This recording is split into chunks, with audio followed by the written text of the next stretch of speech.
தாய் பிள்ளை உறவம்மா உனக்கும் எனக்கும். இனி அடுத்த சில நிமிடங்கள் அனல் பறக்கும். உலக தமிழர்களின் உள்ளங்களிலும் இல்லங்களிலும் ஒரே பேர் ஒலிக்கும். இதோ சோழ மண்ணில் தமிழக வெற்றி கழகத்தின் வெற்றி தலைவரே, தர்மத்தாயின் தவ புலவரே, வருக வருக வருக.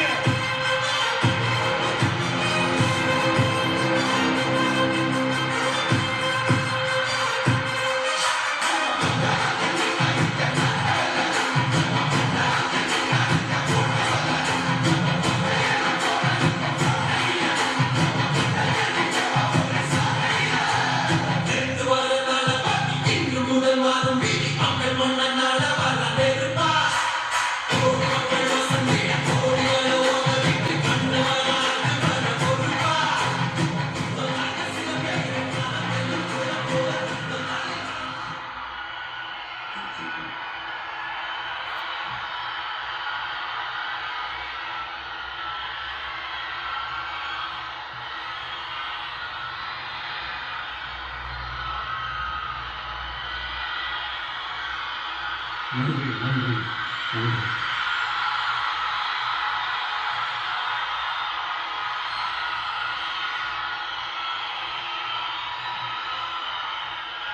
நான் போன மீட்டிங்ல வேலூர்ல பேசும்போது சொல்லியிருந்தேன், தமிழ்நாடு தான் விஜய், விஜய் தான் தமிழ்நாடு அப்படின்னு நான் சொல்லியிருந்தேன். அது ஏன் அப்படி சொன்னேன் அப்படின்னா, தமிழ்நாட்டு மக்களுடைய ஒரே பிரதிநிதியா, உண்மையான ஒரு பிரதிநிதியா நாம மட்டும்தான் இருக்கிறோம் அப்படின்றதுக்காக தான் அப்படி நான் சொன்னேன். அப்புறம் அந்த தேர்தல் பற்றியும் நான் சொல்லியிருந்தேன், தமிழ்நாடு வர்சஸ் ஸ்டாலின் சார், அதாவது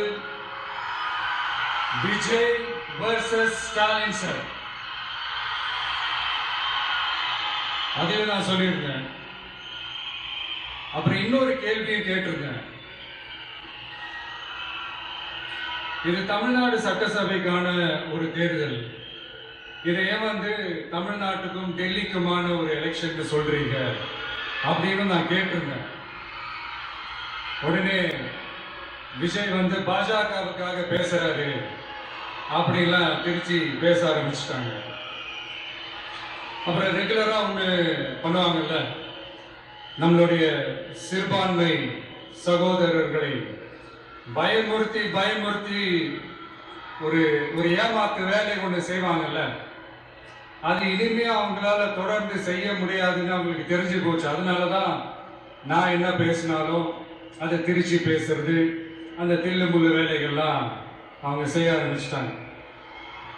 சென்னையில டெல்லி டெல்லின்னு கூப்பிடுறதும், அடிக்கிற கொள்ளைக்கு ரைட் வந்துட்டா டெல்லிக்கு வெள்ளை கொடை பிடிக்கிறதும்,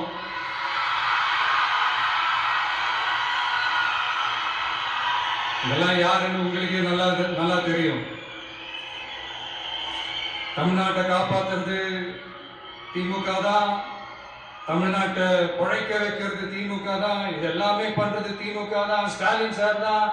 இதெல்லாம் ஒர்க் அவுட்டே ஆகாது பாஸ்.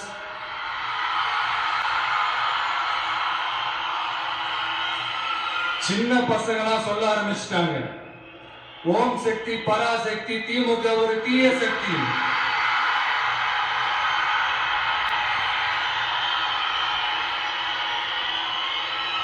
அதனால இந்த தமிழ்நாடு இன்னொன்று வேற ஒண்ணு சொல்றாங்க, அது என்னடான்னா தமிழ்நாட்டு அணி டெல்லி அணியா. கிரிக்கெட்ல கூட தமிழ்நாட்டு அணியை டெல்லி அணியால தொட்டு கூட பார்க்க முடியாது.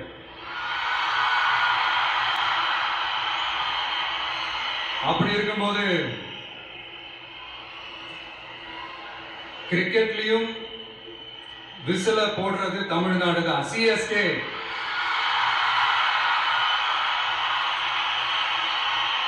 வரப்போற எலெக்ஷன்லயும் விசில போட போறது நம்ம டிவிக்கே தான்.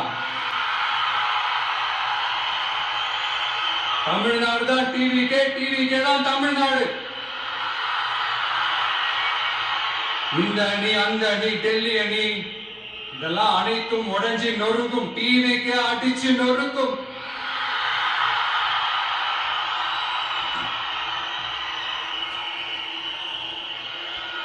எனக்கும் என்னுடைய மக்களுக்கும் நடுவுல வேற யாராலையும் உள்ள நுழையவே முடியாது. இது ஒரு அம்மா பையன் உறவு, அப்பா புள்ள உறவு, அண்ணன் தங்கச்சி உறவு, அண்ணன் தம்பி உறவு, அக்கா தம்பி உறவு. இது சும்மா ஒரு எலெக்ஷனுக்கு வந்த உறவு அப்படின்னு நினைச்சிடாதீங்க. இது இயற்கையாகவே அமைஞ்ச உறவு. இது எவ்வளவு டீப்பான உறவுன்றது நான் உணர்ந்திருக்கிறேன். அதே மாதிரி நம்ம தமிழ்நாடு மக்களும் இதை உணர்ந்து இருக்கிறாங்க. இன்னும் சிம்பிளா சொல்லணும்னா, மற்றவங்களுக்கு வேணா இது எலெக்ஷன், ஆனா எனக்கும் என்ன நேசிக்கிற மக்களுக்கும் இட் இஸ் an emotion.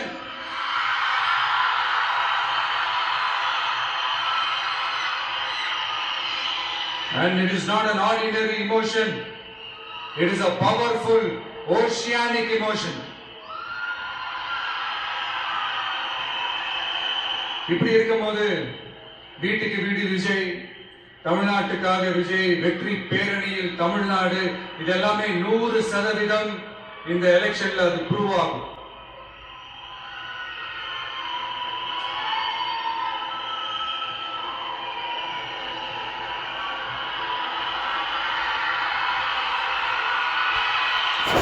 கொடுக்கணும்.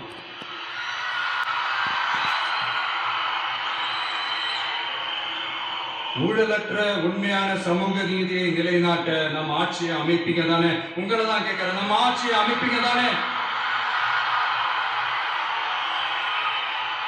இந்த விஜய்க்கு ஒரு வாய்ப்பு கொடுப்பீங்க தானே? உண்மையிலே கொடுப்பீங்க தானே? இந்த விஜய நம்புறீங்க தானே? ஒவ்வொரு வீட்லயும் விசில் சத்தம் கேட்கும் தானே? அந்த விசில் சத்தம் ஒவ்வொரு பூத்திலையும் புயலா ஒலிக்கும் தானே? Thank you thank you thank you.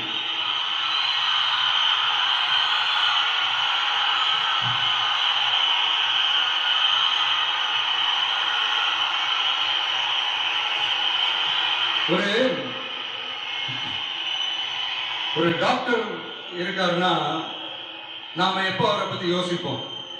இப்போ நமக்கு ஏதாவது உடம்பு சரியில்லை அப்படின்னா அவரை யோசிப்போம், அவர் ஞாபகம் வரும்.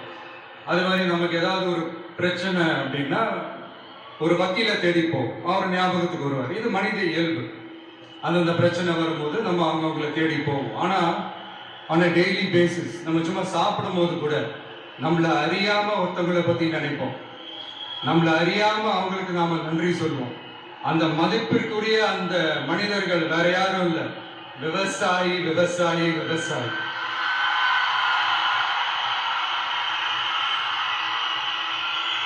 அவங்க பார்க்கறதுக்கு வேணா சாதாரணமா இருப்பாங்க, ஆனா அவங்க சாதாரணமான மனிதர்கள்லாம் கிடையாது. இந்த உலகத்தையும் மனிதர்களையும் படைச்சது கடவுள்னு சொல்லுவாங்க, ஆனா அந்த கடவுளுக்கே படையல் போடுற உயர்ந்த மனிதர்கள் தான் நம்ம விவசாயிகள். இந்த பூமியில உயிர் இருக்குது, இந்த பூமியில பூ பூக்கும், காய் காய்க்கும், பூத்து குலுங்கும்னு இந்த பூமியை அழகா காட்டி இந்த பூமிய சாமி ஆக்குறதுல இயற்கையோடு சேர்ந்து நம்ம விவசாயிகளுக்கும் ஒரு முக்கிய பங்கு ஒண்ணு இருக்கு. அதனால நான் எதுவும் ஓவரா எதுவும் சொல்றேன்னு நினைக்காதீங்க. எனக்கு இந்த அடுத்த ஜென்மம் மறுபிறவியை பத்தி எல்லாம் எனக்கு தெரியாது. அது உண்மை அப்படின்னா அடுத்த ஜென்மத்துல நான் ஒரு விவசாயி குடும்பத்துல பிறக்கணும்னு ஆசைப்படுறேன்.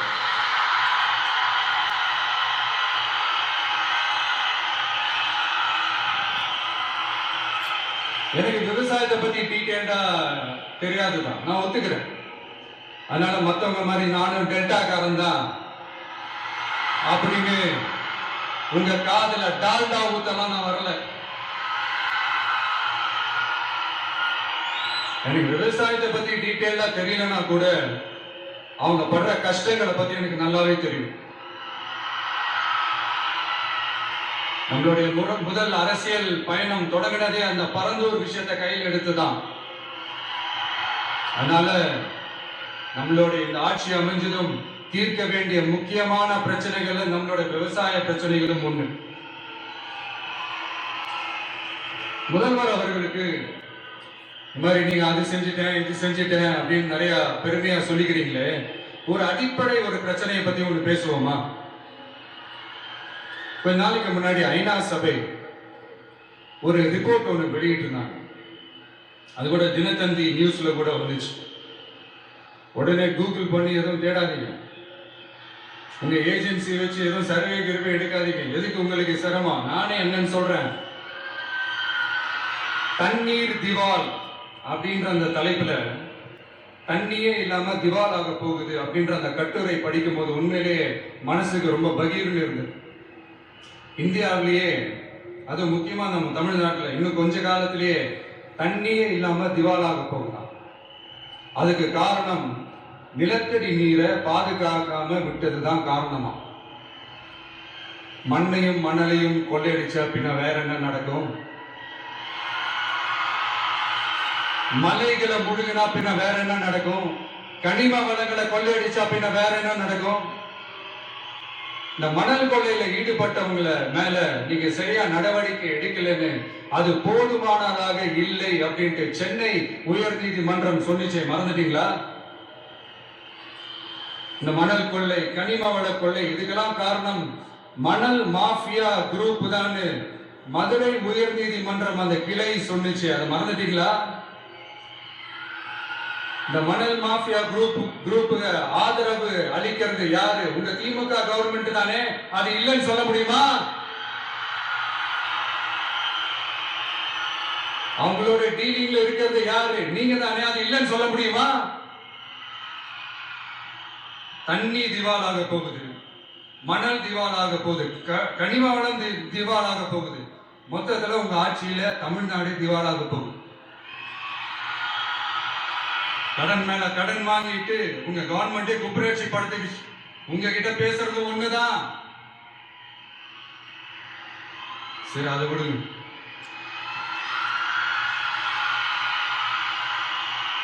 நம்ம விவசாயிகள் கஷ்டப்பட்டு விளைய வச்ச அந்த நெல் எல்லாம் மழையில நனைஞ்சி வீணா போச்சு. டெல்டாக்காரன்னு சொல்லிக்கிற நீங்க அதை எதாவது கவனிச்சிங்களா? அவங்களுடைய போராட்டம் எதுக்காவது கூட போய் நின்றுக்கிறீங்களா? கூண்டாஸ்ல மட்டும் போடுவீங்க. இதானே உங்களுடைய அந்த சாதனை.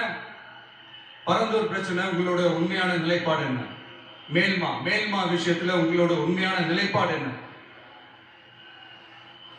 தமிழகத்தில் இருக்கிற எல்லா ஆறுகளையும் இணைப்போம், இந்தியாவிலே நாங்க தான் அதை பத்தி ஃபர்ஸ்ட் யோசிச்சோம் அப்படின்னு பெருமையா சொல்லிக்கிற இந்த திமுக கவர்மெண்ட் அவங்களுடைய நாக் என்னன்னு சொல்லவா?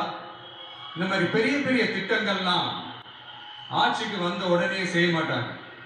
அந்த ஆட்சி முடிகிற டைம்ல, அந்த கடைசி 6 மாசம், அந்த 1 வருஷம், அந்த 1.5 வருஷத்துல அதுக்கான திட்டத்தை கொண்டு வருவாங்க, அதுக்கான அடிக்கலை நாட்டுவாங்க. அதுக்கப்புறம் எலெக்ஷன் வரும், தோத்துருவாங்க. கேட்டா எங்க ஆட்சி தான் முடிஞ்சிருச்சு அப்படின்னு நாடகம் ஆடுவாங்க. இல்ல, நான் தெரியாம தான் கேட்கிறேன். மக்கள் மேல உங்களுக்கு உண்மையிலே அந்த அக்கறை இருந்துச்சுன்னா ஆட்சிக்கு வந்த உடனே இந்த மாதிரி பெரிய பெரிய திட்டங்களா ஸ்டார்ட் பண்ண வேண்டியது தானே. அதெல்லாம் ஆட்சி முடியும் போது அடிக்கல் நாட்டுறது. ஓட்டுக்காக என்னென்னலாம் பேசுவீங்க, ஆனா ஏமாளிங்க நினைச்சீங்களா? மக்களே, நம்மளோட ஆட்சி அமைஞ்சதும் இந்த மாதிரி பெரிய பெரிய திட்டங்கள்லாம் உடனே ஸ்டார்ட் பண்ணுவோம். அது அந்த 5 வருஷத்துக்குள்ள அதை முடிக்கவும் ட்ரை பண்ணுவோம். இப்படிலாம் நம்ம பேசினா காவிரி பிரச்சனையில உன் கருத்து என்ன, முல்லை பெரியார் பிரச்சனையில உன் கருத்து என்ன, இப்படிலாம் அதெல்லாம் பத்தி உனக்கு என்ன தெரியுமா அப்படின்னு கேட்க ஆரம்பிச்சிருவாங்க. ஐயா, உலக மகா மேதைகளே, ROV, ரிமோட்லி ஆபரேட்டட் வெஹிக்கிள், அதை வச்சு தண்ணிக்குள்ளேயே போய் அணைகளோட உறுதித்தன்மை ஆராய்ச்சி பார்க்கிற வரைக்கும் நான் எல்லாம் தெரிஞ்சுதான் வச்சிருக்கிறேன். ஒருத்தன் சைலண்டா இருக்கான், அமைதியா இருக்கான்னா உடனே அவனுக்கு எதுவுமே தெரியாதுன்னு நினைச்சிடாதீங்க. சும்மா கருத்து சொல்லிக்கிட்டு கம்பு சுத்திக்கிட்டு இருந்தா எல்லாமே நடந்துருமா? நசன் பேசி அதை கேட்டு மக்கள் வெறுத்து போயிட்டாங்க. உருப்படியா ஏதாவது யோசிக்கையான்னு மக்கள் நினைக்கிறத யாருக்கு தெரியுதோ தெரியலையோ, எனக்கு அது நல்லாவே தெரியுது. உரிய இடத்துக்கு போய் சம்பந்தப்பட்டவங்களோட பேசி அதுக்கான சொல்யூஷன் என்னன்னு தெரிஞ்சுக்கிட்டு அதை ப்ராப்பரா எக்ஸிக்யூட் பண்ணணும். அடுத்து நம்மளுடைய கடல் விவசாயிகளான நம்மளுடைய மீனவர்களுடைய பிரச்சனைக்கு அப்பப்ப எந்திரிச்சு கடிதம் எழுதிட்டு திரும்ப தூங்க போயிடுவார். அவ்வளவுதான், அதோட அது அப்படியே கிடக்கும். மானே தேனே பொன்மானே இப்படிலாம் கடிதம் எழுதுறதெல்லாம் வேலைக்கே ஆகாது. ஒன்றிய அரசுக்கு அந்த உண்மையான உணர்வு பூர்வமான அந்த அழுத்தத்தை கொடுக்கணும். நம்ம மீனவர்கள் மேல அவங்க கையே வைக்க கூடாது, கையே வைக்க விடக்கூடாது. அவங்களுக்கான அந்த பாதுகாப்பு பக்காவா இருக்கணும். அதுதான் நம்மளுடைய ஒரே அஜெண்டா. மீனவர்களே, அடுத்து நம்மளுடைய ஆட்சி தான். கவலைப்படாதீங்க, தைரியமா இருங்க. உங்களுக்கான பாதுகாப்பு பக்காவா இருக்கும். இப்படி இருக்கும்போது அடுத்ததும் நாங்க தான் அப்படின்னு சிஎம் சார் சொல்லுவாங்க. அதெல்லாம் நடக்கவே நடக்காது. 2வது முறை வந்ததெல்லாம் சரித்திரமே கிடையாது. சைனால கிரேட் வால் ஆஃப் சைனா கேள்விப்பட்டிருப்பீங்க. அதோடைய நீளத்தை விட பெரிய டாஸ்க் இது. ஆனானப்பட்ட அவங்க அப்பாவாலே முடியல.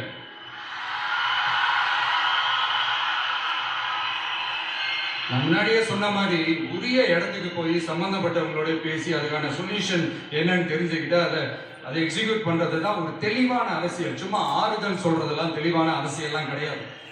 அதெல்லாம் ஒரு ஹம்பக் அரசியல். அரசியலுக்கு வந்துட்டா கலெக்ஷன் பார்க்கலாம் அப்படின்றதெல்லாம் அரசியல் கிடையாது. உண்மையிலே மக்களுக்கான அந்த உழைப்பு இருக்கணும். அதனாலதான் நாம் அரசியலுக்கு வந்திருக்கிறோம். இது எதிரிகளுக்கு நல்லாவே தெரியும். அதனாலதான் நம்மளை சுத்தி அத்தனை சதிகள். அதுல முக்கியமான சதி என்ன தெரியுமா? பாரு, ஒண்ணு நீ இல்லனா நான் இல்லனா நீ இல்லனா நான். நமக்குள்ள வேற எவனும் நடுவில் வந்துடக்கூடாது. நாம 2 பேரால மட்டும்தான் மக்களை ஈஸியா ஏமாத்த முடியும். இந்த விஜய் வந்ததுனால நமக்கு பொழப்பே போச்சு. மக்கள் வேற அவனை தான் நம்புறாங்க. நாம வெளியே அடிச்சுக்கிற மாதிரி அடிச்சுக்கிட்டாலும் உள்ள நம்மளுடைய டீலிங் பக்காவா இருக்கணும். மக்களோட ஃபீலிங்ஸை பத்திலாம் நமக்கு கவலை இல்லை. நமக்கு டீலிங் தான் முக்கியம். மாத்தி ஆட்சிக்கு வந்துடலாம்னு நினைச்சோம். ஆனா அது நடக்காது போட்டிருக்கு. அதனால நீ என்ன பண்ற?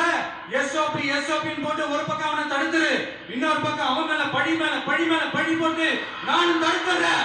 என்ன ஓகேவா? டீலிங் ஓகேவா? ஓவர்.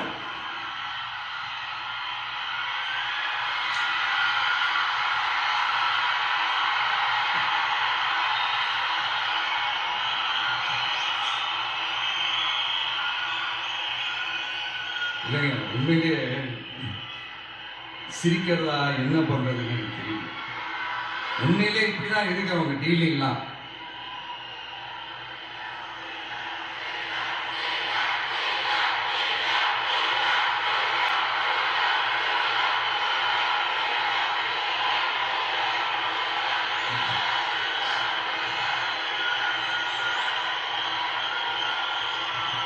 இப்படி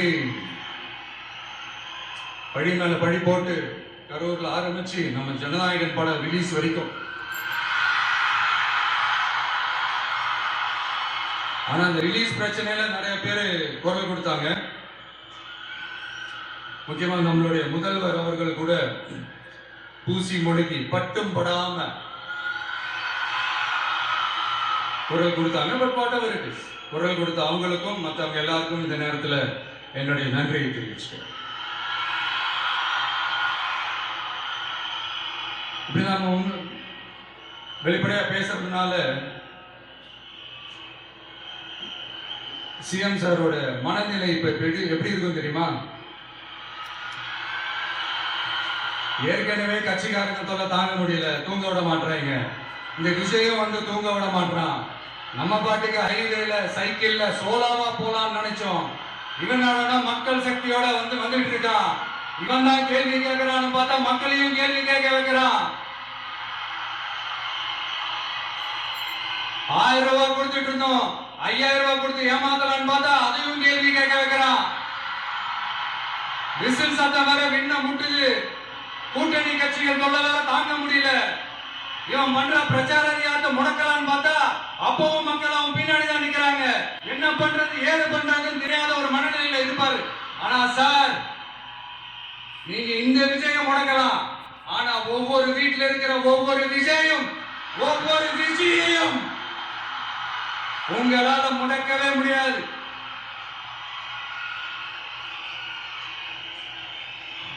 அவங்களாம் ஆல்ரெடி பிரச்சாரத்தை ஸ்டார்ட் பண்ணிட்டாங்க சார். வீட்லயே குடும்பம் குடும்பமா இறங்குவாங்க பாருங்க பிரச்சாரத்துக்கு. அப்ப உங்களால மட்டும் இல்ல, எந்த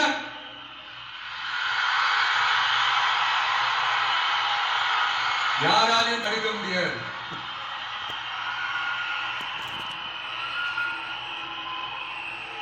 நம்ம டவுன் சவுத்துல ஒரு ஊர்ல உங்க அப்பாவுக்கு வெங்கல சிலை வைக்கணும்னு ட்ரை பண்ணீங்கல்ல, அதுக்கு சுப்ரீம் கோர்ட் என்ன சொன்னாங்க? மக்களோட பணத்துல யாருக்கு புகழ் பாட பாக்குறீங்க அப்படின்னு கேட்டாங்கல்ல. அதுக்கு என்ன அர்த்தம் தெரியுமா? ஊரா வீட்டு நெய்யில உங்க வீட்டுக்கு ஸ்வீட் செய்யாதீங்க. எப்படி? ஊரா வீட்டு நெய்யில உங்க வீட்டுக்கு ஸ்வீட் செய்யாதீங்கன்னு அர்த்தம். மக்களோட ஒரு அடிப்படை வாழ்வாதாரத்துக்கு ஏதாவது பிரச்சனைக்கு கேட்டா நிதி சுமைன்னு சொல்றீங்க. செல வைக்கிறதுக்கு மட்டும் எங்க இருந்து சார் காசு வருது?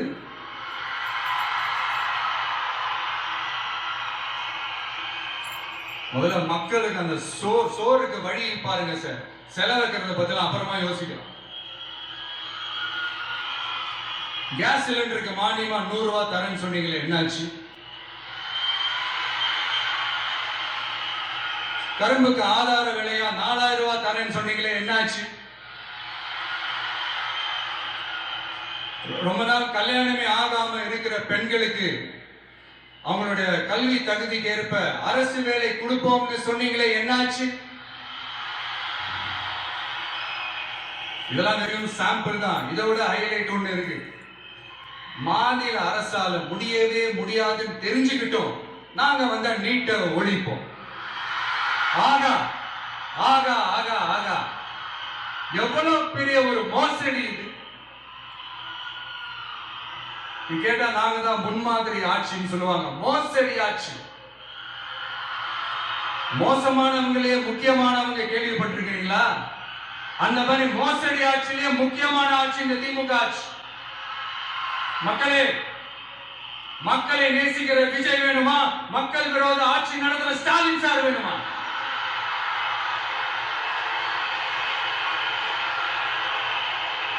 இந்த விஜய் நம்புறீங்களா, ஸ்டாலின் சார் நம்புறீங்களா?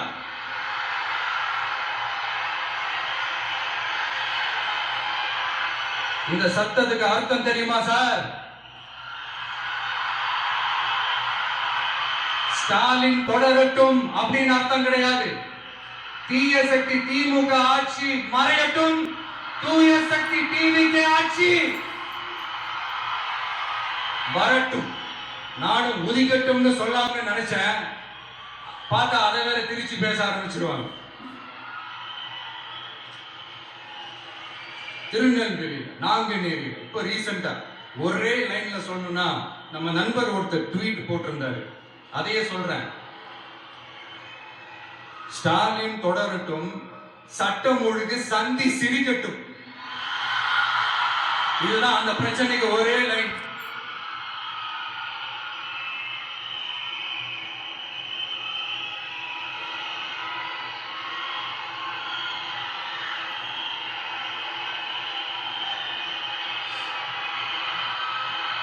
மக்களே, காஞ்சிபுரத்துல வேலூர்ல எல்லாம் நம்மளோட விஷனை பத்தி சொன்னோம் இல்லையா?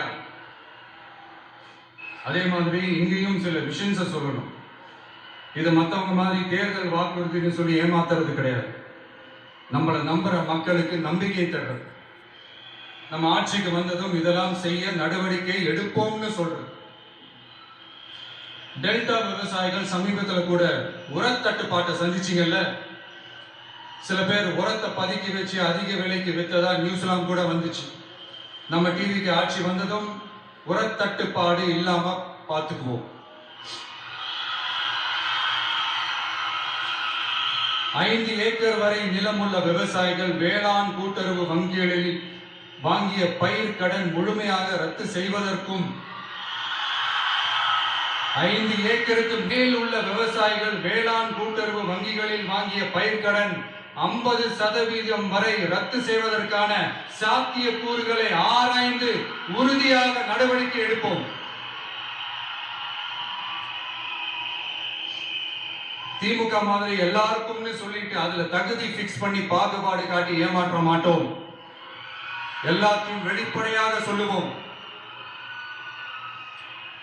2 ஏக்கர் வரை நிலமுள்ள விவசாயிகள் மற்றும் நிலமற்றவர்கள் குடும்பத்தில் யாரும் மாநில மற்றும் ஒன்றிய அரசு ஊழியராக இல்லாமல் இருக்கும் பட்சத்தில் அவர்களின் குழந்தைகளின் பொறியியல் மற்றும் மருத்துவம் உள்ளிட்ட தொழிற்கல்வி முதல் அனைத்து வகை படிப்புகளுக்குமான முழு செலவையும் அரசே ஏற்கும்.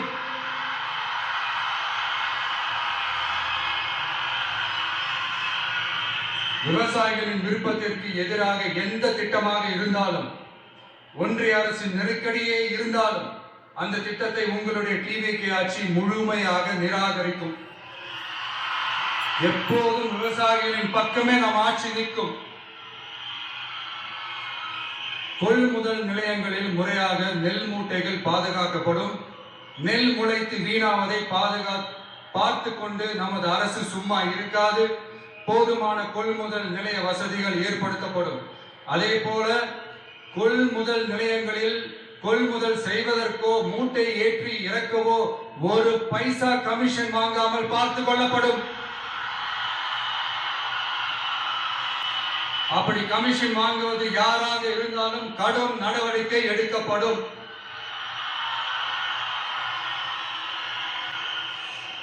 ஐநூறு ரேஷன் கார்டுகளுக்கு ஒரு ரேஷன் கடை என்ற வரையறை நிர்ணயிக்கப்படும். கிராமங்களிலும் எடையாளர் நியமிக்கப்படுவார். பெண் விற்பனையாளருக்கு பெண் எடையாளர், ஆண் விற்பனையாளருக்கு ஆண் எடையாளர் என்பது பின்பற்றப்படும்.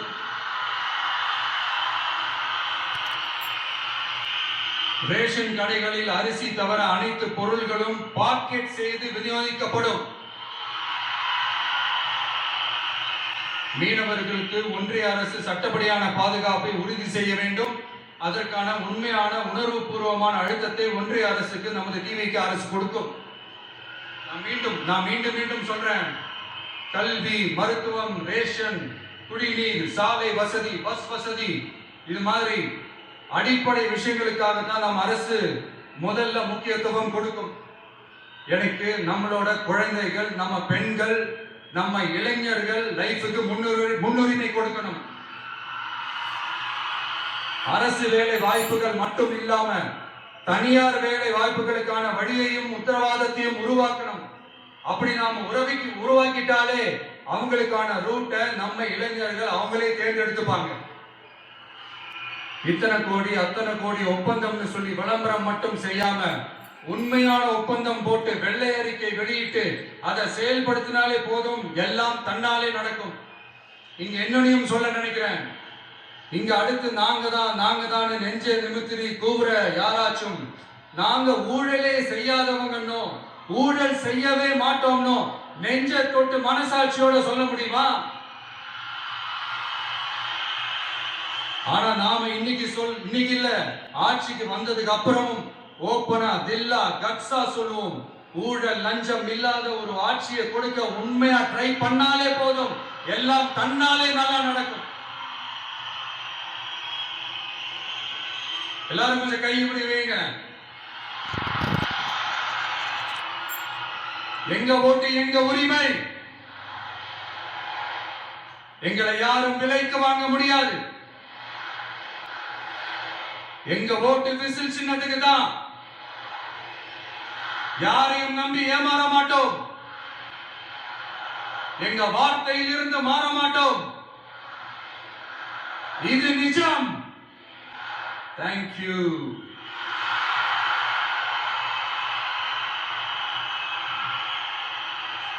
என் நெஞ்சில் குடியிருக்கும் தஞ்சை மக்களே,